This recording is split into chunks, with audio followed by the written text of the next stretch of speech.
Hey, we have Congressman Mike Quigley on the line. I know he's got a very busy schedule, so I wanted to get on the phone with him and find out what's going on in D.C. and in Chicago and in his district. Congressman Quigley, how are you doing this evening?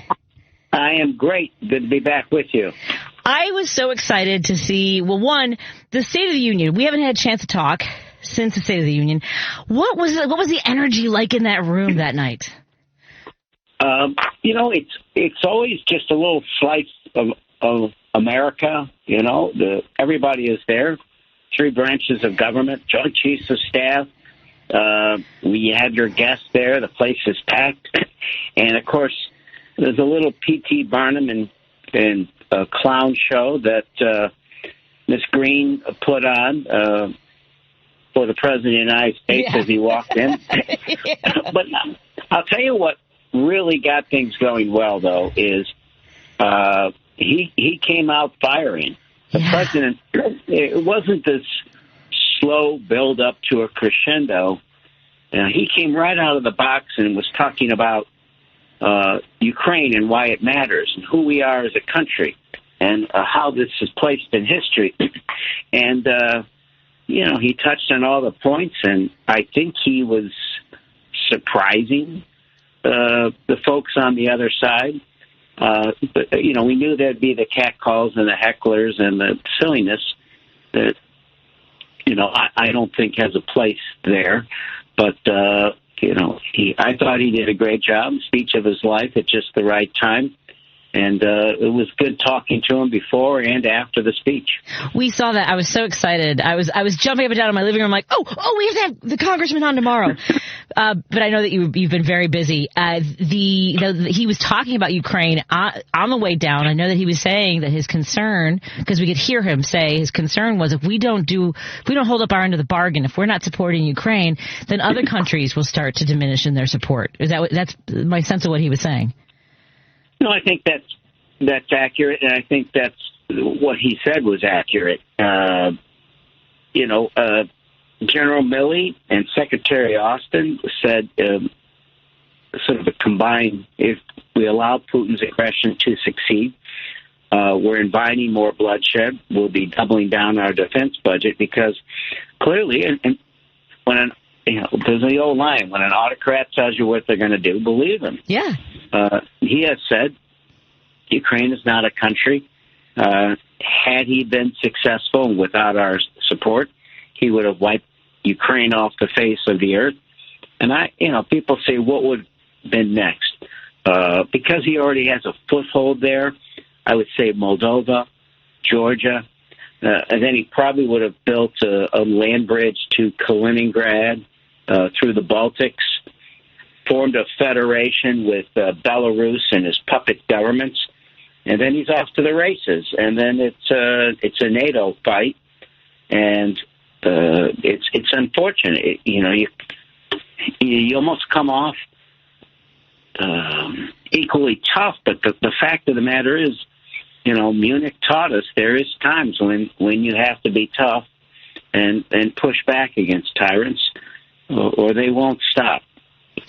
Well, and he has said, when asked recently, Putin has said that, are you willing to negotiate with Ukraine? He's like, they're almost out of bullets. Why should we negotiate? There's nothing to discuss, is my sense of what. Yeah, I think, look, he's got an advantage that's kind of sick and sad. And here's what that advantage is.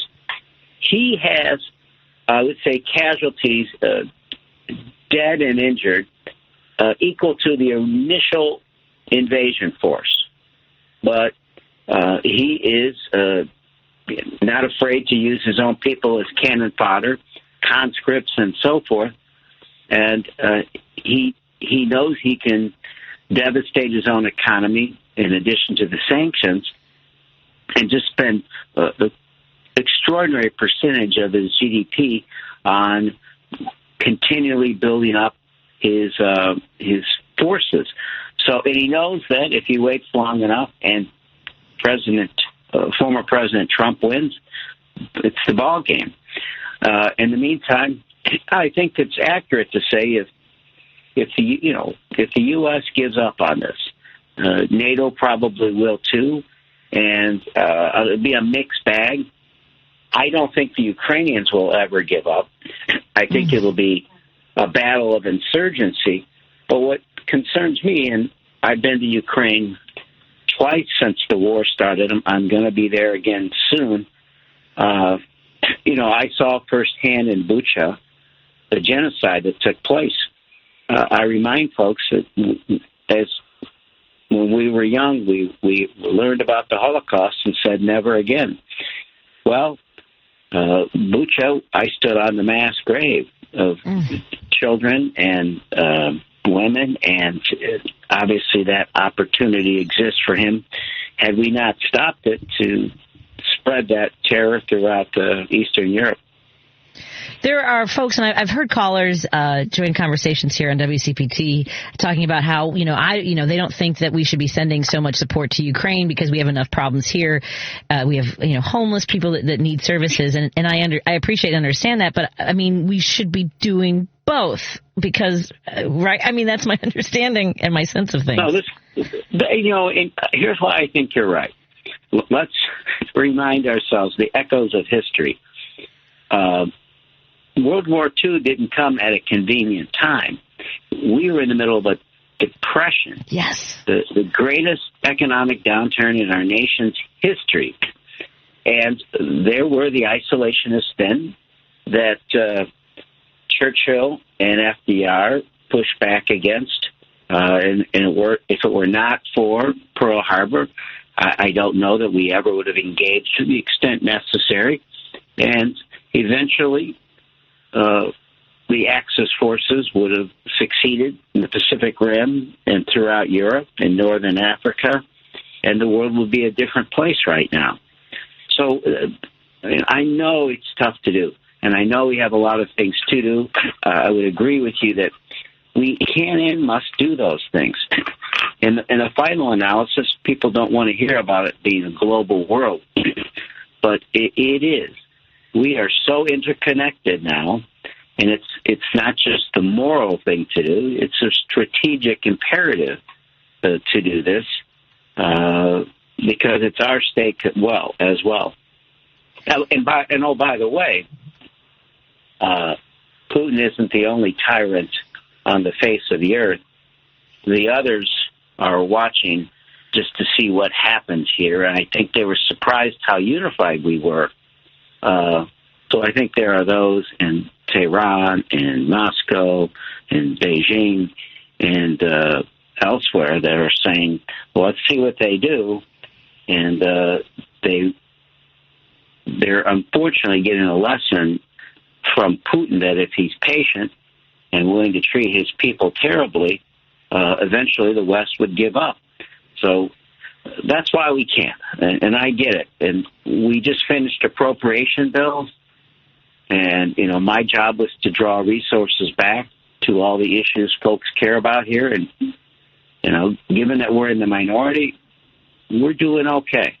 I appreciate that. It could be a lot better. Yeah. Right. It could be a lot better. We got the money for the DNC, the convention coming to Chicago.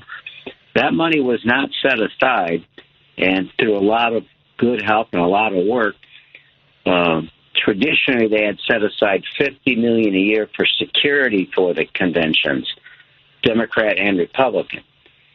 Now, as you know, these two conventions are in what is really the same metropolitan area, Milwaukee, Chicago. They're so close.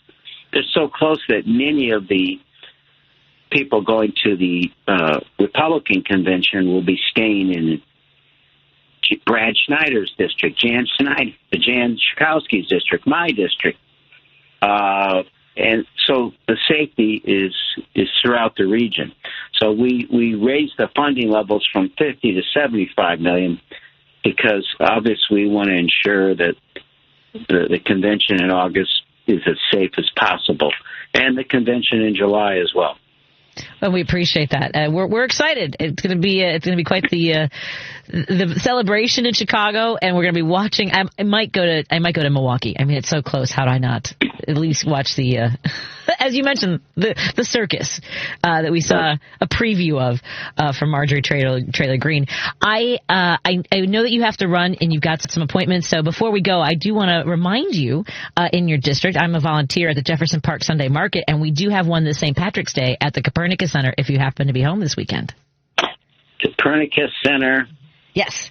In the annex. Sounds great. Yes, we'll be in the annex for the Jefferson Park Sunday Market for St. Patrick's Day, and we start at 9:30 till 2, so we'd love to see you.